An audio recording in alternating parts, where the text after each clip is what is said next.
వర్యులు నారా లోకేష్ గారు విద్యాశాఖ మంత్రిగా వచ్చిన దగ్గర నుంచి కూడా విద్యా సంస్థలో ఎన్ని మార్పులు తీసుకొచ్చారో మనందరం కూడా చూసాం.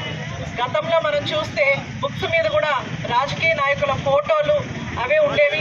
ఈరోజు రాజకీయ నాయకుల ఫోటోలు ఎక్కడా కనిపించకుండా పిల్లలు చదువుకునే దానికి మాత్రమే, అంటే ఆ ఫోటోలు కాదు మనం పబ్లిష్ చేయాల్సింది, వాళ్ళకి మంచి చదువును అందించాలని ఒకే ఒక్క ఉద్దేశంతో నారా లోకేష్ గారు ముందుకెళ్తున్నారు. విద్యాశాఖ ఎప్పుడు కూడా కష్టమైన శాఖనే అయినా కూడా ఆయన విద్యాశాఖలో మార్పులు తీసుకొస్తేనే, ఎందుకంటే ఈరోజు పిల్లలే రేపు పౌరులుగా మారి రేపు మన రాష్ట్రానికి ఉపయోగపడతారు, లేదా వాళ్ళ భవిష్యత్తు బాగుంటుందన్న ఉద్దేశంతో విద్యాశాఖను తీసుకొని ఈరోజు చాలా మార్పులు తీసుకొచ్చారు. బుక్స్ నుంచి కావచ్చు, యూనిఫామ్స్ కూడా కావచ్చు. గతంలో మనం చూస్తే వైట్ అండ్ బ్లూ కానీ ఇలాంటివి, అంటే గవర్నమెంట్ స్కూల్స్ అంటే ఇలాంటి కలరే ఉండాలి అని ఒక ఐడెంటిఫికేషన్ ఉండేది.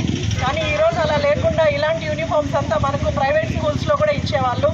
అలాంటి యూనిఫామ్స్ కానీ లేదా బుక్స్ కానీ, అలాగే యూనిఫామ్స్ నాణ్యత కానీ, అలాగే బ్యాగ్స్ కానీ, షూస్ కానీ ఇవన్నీ కూడా ఈరోజు పిల్లలకు అందించి, అంటే ఎలాంటి ఇబ్బందులు లేకుండా ఈరోజు పేరెంట్స్ పిల్లల్ని స్కూల్కి పంపించి వాళ్ళ భవిష్యత్తుని తీర్చిదిద్దుకునేలాగా చేయాలని నారా లోకేష్ గారు ఇవన్నీ చేంజెస్ కూడా చేశారు.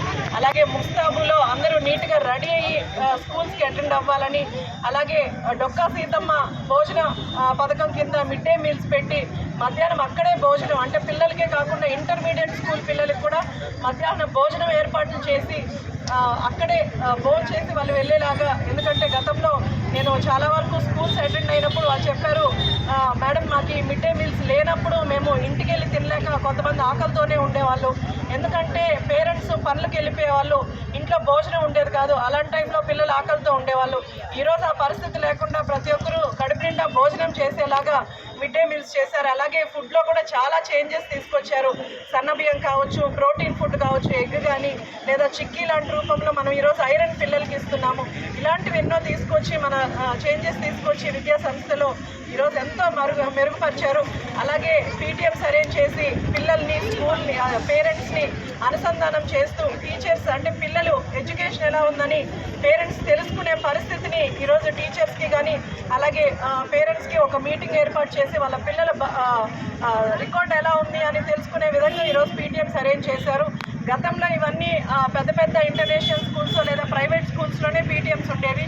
ఈరోజు గవర్నమెంట్ స్కూల్లో కూడా పిల్లలు ఎలా చదువుతున్నారు, వాళ్ళ ప్రొఫైల్ ఎలా ఉంది, వాళ్ళు ఎక్కడ మెరుగుపరుచుకోవాలి అన్న విషయాన్ని తెలియజేయడానికి పీటీఎంస్ కూడా అరేంజ్ చేసి, అలాగే మమ్మల్ని కూడా ఇన్వాల్వ్ చేసి, అంటే ఎలా జరుగుతుంది, ఇంకేమైనా చేంజెస్ ఉన్నాయా, లేదా స్కూల్స్లో ఇంకేమైనా డెవలప్మెంట్ కావాలా, ఇవన్నీ తెలుసుకోవడానికి మమ్మల్ని కూడా పంపిస్తున్నారు.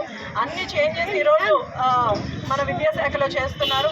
అలాగే 10th క్లాస్ చూస్తే మొన్న 100 days ప్రోగ్రామ్ అని క్రియేట్ చేసి 100 days కూడా పిల్లలకి, అంటే 10th క్లాస్ పిల్లలు ఎవరైతే తక్కువగా చదువుతున్నారో వాళ్ళందరికీ కూడా పాస్ పర్సంటేజ్ బాగా రావాలని 100 days ప్రోగ్రామ్ పెట్టి ఈరోజు పిల్లలు 595 మార్కులు, ఆఖరికి 600కి 599 మార్కులు వస్తున్నాయంటే పిల్లలు ఎంత ఫార్వర్డెడ్గా ఉన్నారు, వాళ్ళంతా బాగా చదువుతున్నారు. అంటే ప్రైవేట్ స్కూల్స్లోనే ఎప్పుడు మనం పేపర్ ఓపెన్ చేస్తే శ్రీ చైతన్య 1, 2, 3 అని కానీ, లేదా నారాయణ కానీ, లేదా మేధా స్కూల్ ఇట్లాంటివి యాడ్స్ వచ్చేవి. ఈరోజు గవర్నమెంట్ స్కూల్ పిల్లలు బాగా చదువుకున్న వాళ్ళు 590 అబవ్ వచ్చిన వాళ్ళందరినీ పేపర్లో చూస్తుంటే చాలా సంతోషంగా అనిపించింది. ఇది ఒక మంచి నిర్ణయం, మంచి చేంజెస్ నారా లోకేష్